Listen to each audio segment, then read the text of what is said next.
Today's news. CBS News on the Hour, sponsored by O'Reilly Auto Parts. I'm Cammie McCormick. On Capitol Hill, angry Democrats question the president's economic policies at a finance hearing.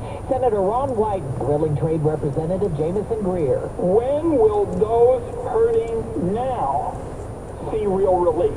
Senator, the country decisively voted for this president and his trade policy. He knows how to use tariffs appropriately to negotiate deals where necessary and to drive investment and manufacturing back to the U.S. The White House says nearly 70 countries have reached out to President Trump to negotiate. CBS's Jennifer Jacobs. The White House has been trying to figure out which phone call to line up for the president as these nations are calling in and asking to meet with the president in person. The White House is trying to figure out which allies and which nations to set up these meetings with first and which ones to put lower down the priority list. And the White House is collecting lists of concessions from these countries.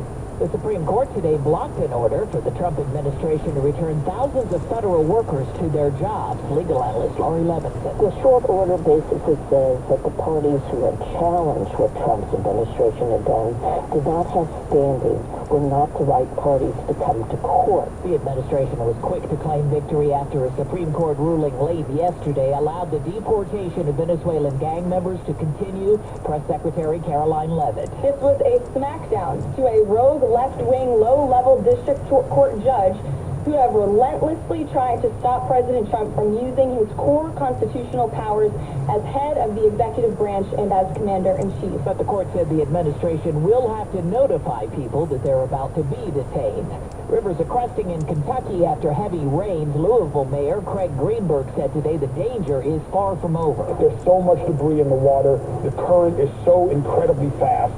These are not safe conditions to be in. Health Secretary Robert F. Kennedy Jr.'s call to remove fluoride from drinking water has some experts concerned. Here's Michael Wallace. Kennedy can't stop communities from adding fluoride, but he's telling the CDC to stop recommending it be added. Dr. Gary Slade is a professor at the University of North Carolina's Adams School of Dentistry. Well, I think it's regrettable because dental decay levels will increase.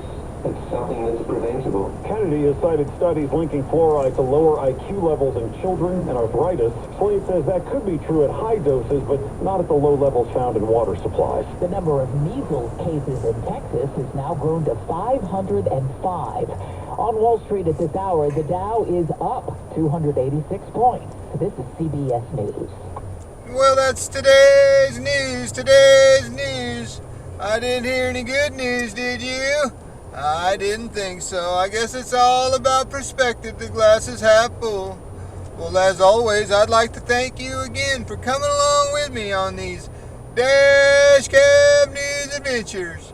You know the drill.